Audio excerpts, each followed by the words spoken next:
Hi hello welcome to our channel. ఎలా ఉన్నారండి? బాగున్నారా? నేను కూడా చాలా బాగున్నాను. సో దట్ మనము 7th class bio science related topics చెప్పుకుంటున్నాము.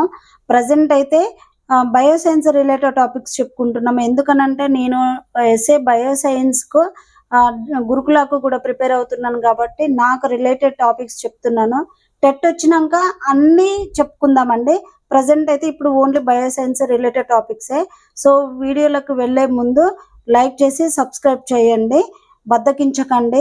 So మనలాగా ఎవరైతే హౌస్ వైఫ్స్ ఉన్నారో వాళ్ళకి ఈ వీడియోస్ అనేది చాలా హెల్ప్ఫుల్ అవుతుంది.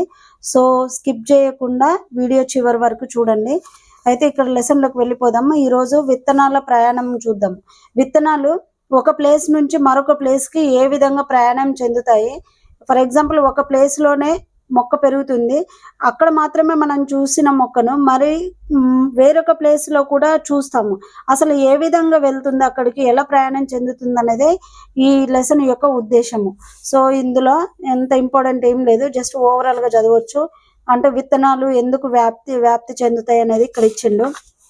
నెక్స్ట్ ఇక్కడ విత్తనాలు ఎలా వ్యాప్తి చెందుతాయి అనేది మనం ముందు చూస్తాం అన్నట్టు. దీనికి రిలేటెడ్ క్వశ్చన్స్ కూడా కొన్ని ఇచ్చిండు, ఇవి చూడండి. అయితే ఈ క్వశ్చన్స్కి మనకు ఆన్సర్ మనం ఫర్దర్గా చదువుతూ ఉంటే వీటికి ఆన్సర్ దొరుకుతుంది అన్నమాట. సో ఇక్కడ చూడండి, విత్తనాల వ్యాప్తికి తోడ్పడే వివిధ కారకాలు అంటే ఏ విధంగా వ్యాప్తికి తోడ్పడతాయి అంటే గాలి ద్వారా, నీటి ద్వారా, మరియు మనుషుల ద్వారా, పక్షుల ద్వారా, జంతువుల ద్వారా వ్యాప్తి చెందుతాయి అన్నట్టు. సో ఏ విధంగా వ్యాప్తి చెందుతాయి అనేది ఒక్కొక్కటి హెడ్డింగ్ రూపంలో ఇచ్చిండు. ఫస్ట్ది గాలి ద్వారా వ్యాప్తి చెందుతాయి. గాలి ద్వారా అంటే ఏమేమి మొక్కలు అని అంటే ఇక్కడ ఆర్కిడ్ మొక్కల్ని చూసుకున్నాం అనుకోండి. ఆర్కిడ్ మొక్క యొక్క విత్తనాలు గాలితో నిండిన సంచుల వంటి నిర్మాణాలు ఉంటాయి. గడ్డి చేమంతి విత్తనాలు చూసుకుంటే వాటికి రెక్కలు లాంటి అమరికలు ఉంటాయి. పత్తి గింజలను చూసుకుంటే వాటికి వెంట్రుక లాంటి నిర్మాణాలు ఉంటాయి. సో ఇలా ఉండడం వల్ల అవి ఫ్రీగా ఎగరడానికి ఉపయోగపడతాయి. ఈ విధంగా ఎగిరి ఒక ప్లేస్ నుంచి మరొక ప్లేస్కి ట్రాన్స్ఫర్ అవుతూ ఉంటాయి అన్నట్టు. ఈ విధంగా ట్రావెల్ అవుతూ ఉంటాయి. ఇక్కడ కొన్ని డయాగ్రామ్స్ ఇచ్చిండు చూడండి. జిల్లేడును మనము ఇంగ్లీష్లో కూడా గుర్తుంచుకోవాలి, మిల్క్ వీడ్ అని అంటారు. మనకు ఈ మిల్క్ వీడ్ అనే పదము తెలుగులో కూడా ఇస్తాడు కాబట్టి రెండు విధాలు చూసుకోవాలి. నెక్స్ట్ డెండాలియన్, నెక్స్ట్ గడ్డి చేమంతి. సో ఈ విధంగా ఉన్నాయి చూడండి. ఇది వచ్చేసి పారాచూట్ మాదిరిగా ఉంది. ఈ విధంగా ఉండి గాలిలో ఎగురుతూ ఒక ప్లేస్ నుంచి ఇంకో ప్రదేశానికి ట్రావెల్ అవుతూ ఉంటాయి. నీటి ద్వారా ఏమేమి వ్యాప్తి చెందుతాయి అని అంటే మనం కలువ పువ్వులు చూస్తాం కదా, కలువ గింజలు ఒకటి, కొబ్బరికాయను చూసుకుంటే అవి నీటి ద్వారా ప్రవాహం చెందుతాయి. అయితే కలువ గింజలు అనేటివి చాలా బరువుగా ఉంటాయి. ఇవి ఏ విధంగా ప్రవాహం చెందుతాయి అని అంటే మనకి వరదలు కనుక ఏమన్నా వచ్చినప్పుడు అవి అక్కడ నుంచి కొట్టుకొని పోయి వేరే ప్రదేశానికి వెళ్ళి మొలుస్తాయి. కొబ్బరికాయ వచ్చేసి ఇది తేలికగా ఉంటుంది కాబట్టి ఇది నీటిపై అలల ద్వారా ప్రయాణం చెంది వేరే ప్లేస్కి వెళ్ళి మొలుస్తాయి. అయితే మనం కొబ్బరికాయని చూడండి, ఎక్కువ నదులకు ఒడ్డుకు దరికి ఎక్కడైతే నీళ్లు ఉంటాయి అక్కడ దరికి మాత్రమే మొలుస్తూ ఉంటాయి కొబ్బరి చెట్లు. సో ఇవి అలలకు కొట్టుకొని పోయి ఆ ఒడ్డు ప్రాంతానికి చేరి అక్కడ మొలుస్తాయి అన్నట్టు. ఇవి కొబ్బరికాయ వచ్చేసి తేలికగా ఉంటుంది, తామర గింజలు వచ్చేసి బరువుగా ఉంటాయి. మరి పక్షుల ద్వారా ఏ విధంగా అంటే పక్షులు, జంతువుల ద్వారా ఏ విధంగా వ్యాప్తి చెందుతాయి అంటే పక్షులు అయితే ఇక్కడ ఒక పక్షిని కూడా ఇచ్చిండు చూడండి. ఇప్పుడు మనం ఏదన్నా పక్షి ఒక పండుని తిన్నప్పుడు ఆ పండు అనేది ఫర్ ఎగ్జాంపుల్ వేపకాయ ఉందనుకోండి, ఆ వేపకాయని తిన్నప్పుడు, పండుని తిన్నప్పుడు ఆ పండులో ఉన్న గుజ్జునంతా తినేసి ఆ గింజను అనేది కొంచెం సెన్సిటివ్గా చేసి బయటికి మళ్ళీ ఏదైతే పక్షి రెట్ట ద్వారా విసర్జిస్తుంది అన్నట్టు. ఈ విధంగా విసర్జించినప్పుడు అంటే ఒక ప్లేస్లో తిన్న కాయను అది నోటితో పట్టుకొని వేరే ప్లేస్కి వెళ్ళి తింటది. సో ఆ విధంగా తిన్నప్పుడు ఆ గింజ అక్కడ విసర్జించినప్పుడు అక్కడ చెట్టు మొలుస్తుంది. ఈ విధంగా ఇప్పుడు వేరే జంతువులను చూసుకోండి.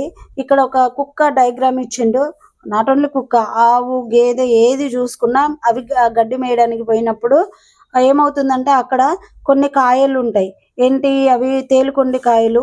ఇలాంటి తేలుకొండి కాయలు, ఇలాంటి ముళ్ళకాయలు అనేటివి వాటికి అంటుకొని మనకు బట్టల ద్వారానైనా అంటుకొని అవి ఇంటికి వచ్చాక లేదనంటే జంతువులు ఒక ప్లేస్ నుంచి వేరే ప్లేస్కి వెళ్ళినప్పుడు అవి అక్కడ రాలిపోయి అక్కడ మొలుస్తాయి అన్నట్టు. సో ఈ విధంగా పక్షుల ద్వారా, జంతువుల ద్వారా వ్యాపిస్తాయి. మరి మనుషుల ద్వారా ఏ విధంగానంటే యాక్చువల్లీ టమాటా అనేది మన దేశానికి చెందింది కాదు. ఐరోపా వర్తకులు ఎవరైతే ఉన్నారో వాళ్ళు మన దేశానికి వచ్చినప్పుడు వాళ్ళు కొన్ని కూరగాయలు తీసుకొచ్చుకున్నారు.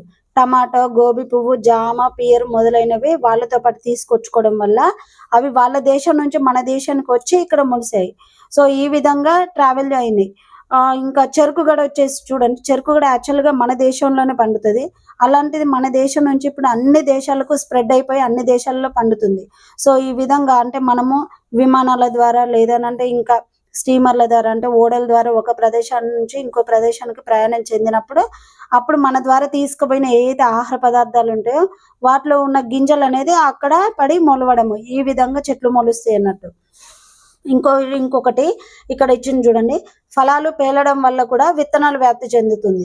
దీనికి వచ్చేసి మనం బెండకాయని చూడొచ్చు, ఆవు గింజలు చూడొచ్చు, బఠానీ లాంటి మొక్కలు, ఇంకోటి మన ఇళ్లలో పూల చెట్లలో చూస్తాము కనకాంబరాలు.